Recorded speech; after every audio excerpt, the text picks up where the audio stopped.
Dan Bilzerian is currently being sued by the ex-vice president of Ignite International for wrongful termination. He alleges that Dan basically fired him because he would not allow Dan to sneak a whole bunch of personal expenditure into the company as business expenses and a whole lot more. I've seen that a few other YouTubers have touched on some of the allegations in the court case, but no one has yet done a full review of all the alleged wrongdoings of Dan Bilzerian. But I warn you, if you stick around to the end of the video, you're probably going to need one of these. Yep, a lemon squeezer, because it's about to get juicy. But before we get started, I've noticed that only around 3% of you are actually subscribed to the channel, which is really low. So subscribe, it's free and you can always unsubscribe later if you want.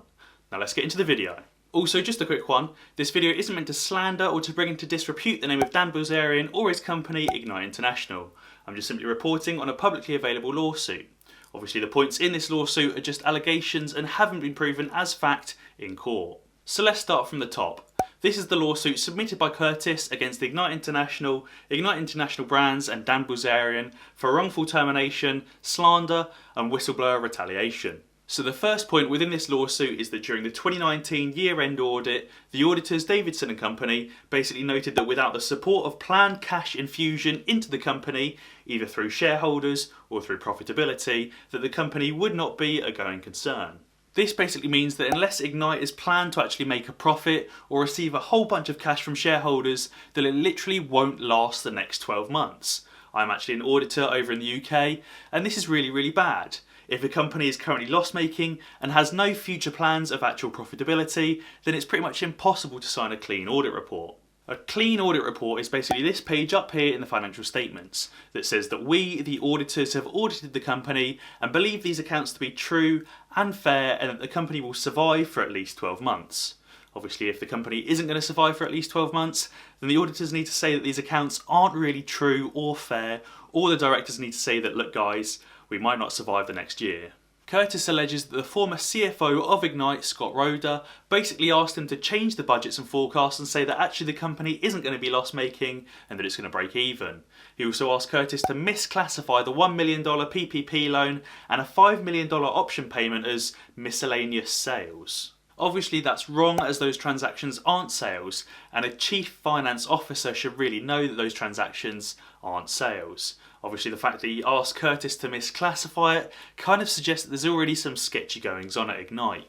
Now I suppose as a CFO you can't really just change the accounts and say, alright, look guys, we're probably not going to survive the next 12 months, so all you investors might as well just bail out of your shares while you still can, because obviously that would kind of destroy the company. But you also wouldn't want the auditors to write a report and say, right, these accounts are not true and they're not fair.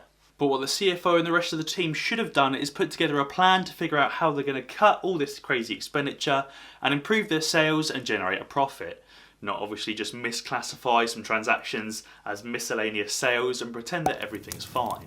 Continuing on here, during a call with that CFO guy and Paul Bilzerian, Paul Bilzerian, I'll get back to that in a second, Curtis obviously refused to misclassify the PPP loan and the option payment, and he also voiced some concerns about a new acquisition. Now it's really interesting that this lawsuit mentions Paul Bilzerian. If you didn't already know, I spoke about Paul in one of my earlier videos, and Paul is Dan's father, who was previously convicted of stock fraud and ordered to pay $60 million to the SEC. Paul declared bankruptcy shortly after and has only repaid about $4 million. Now this is actually really interesting in itself, as Paul has previously admitted that he once owned over $100 million in Florida real estate, and therefore it's much more likely that he actually earned well over $100 million in his career, because obviously a wealthy investor isn't going to spend 100% of their money on property.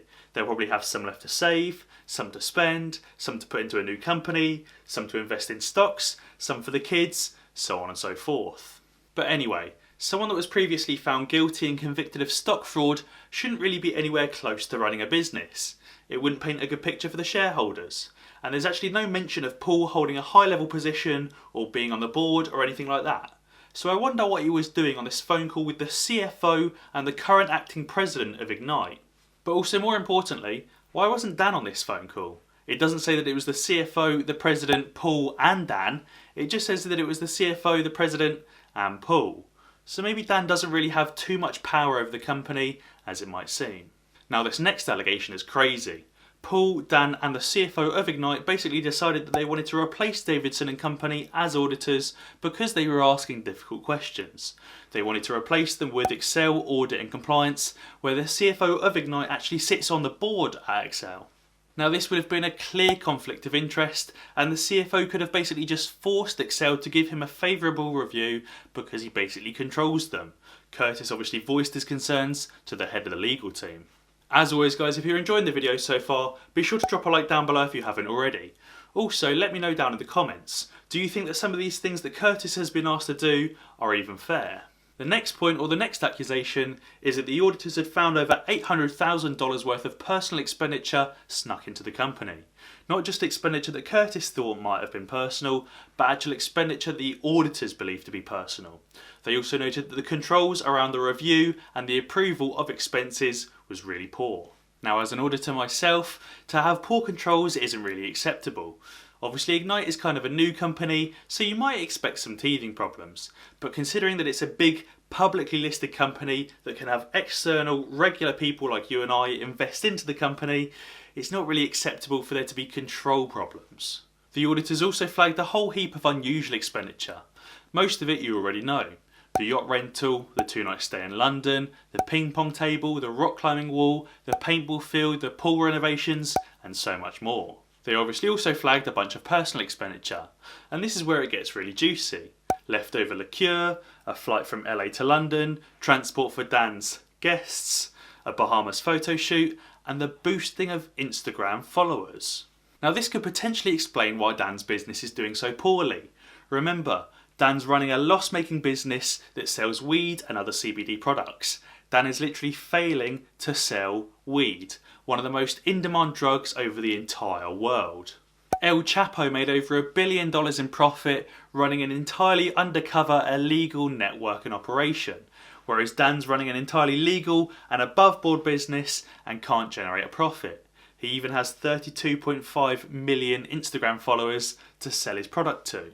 So maybe a large percentage of his following is fake and boosted.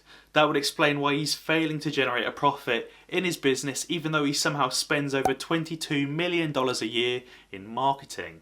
Moving on, Curtis then went on to receive a number of emails from the CFO and other board members asking him to confirm that these personal expenses and that these unusual expenses were definitely 100% business expenditure. So you can see that Curtis was put under quite a lot of pressure.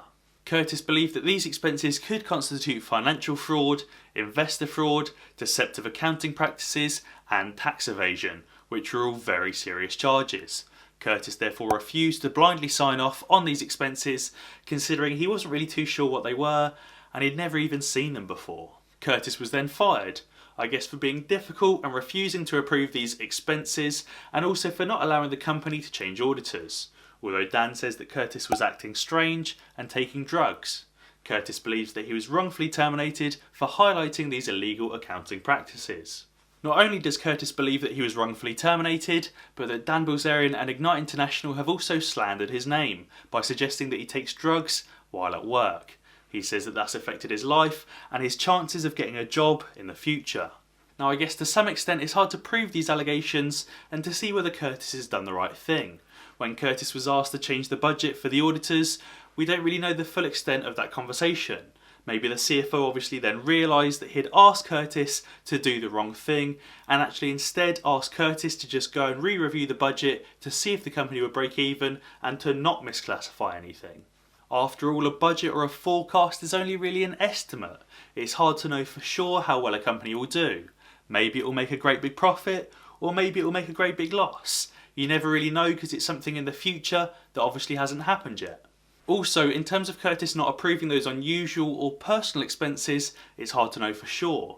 Those expenses do sound quite personal, like yacht rental and a bed frame and pool renovations and a paintball field, but obviously if those things have been purchased solely to market the company and not for Dan's enjoyment whatsoever, they could really be business expenses. It's hard to say for sure. However, asking to replace an auditor is pretty dodgy, especially trying to replace an auditor with a company that's basically controlled by the CFO of Ignite. Auditors are never really there to make things difficult. They're completely independent and they're a third party. They don't really ask difficult questions. Obviously if there are problems, they do ask questions, but no problems, no questions. Also, it seems like Dan and Ignite have been pretty unfair to Curtis in terms of giving him time to explain himself. That call where he refused to blindly sign off the expenditure was on the 6th of June. On the 7th of June, Dan said that Curtis was acting strange and taking drugs, and on the 8th of June they fired him. No chance to explain himself, no chance to kind of fight his corner or give some explanation, just gone. Dan has refuted these claims made by Curtis and said that they're ridiculous and frivolous, and he said that Curtis was fired for being incompetent and taking drugs, and he said that Ignite are going to respond with their own lawsuit. Now this absolutely could be the case. Listed companies are usually given 6 months from their year end to submit their audited accounts. Obviously Ignite has a year end of the 31st of December, so is given until the end of June to submit their audited accounts, or they face fines. If management are still having discussions at the start of June about personal expenditure and forecasts, they could be behind in their process. And that could be Curtis's fault if he's not worked quick enough or not worked properly, especially if he hasn't even seen some of these expenses before. But it just seems unusual that somebody with such a good track record working for big companies like Procter & Gamble and Cadbury Schweppes with so much experience could not be doing his job quick enough and might be incompetent. As always guys, let me know what you think down in the comments below.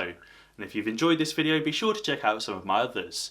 Alternatively, subscribe to the channel and ding the notification bell, because that way you'll be alerted when I upload a new video. Cheers!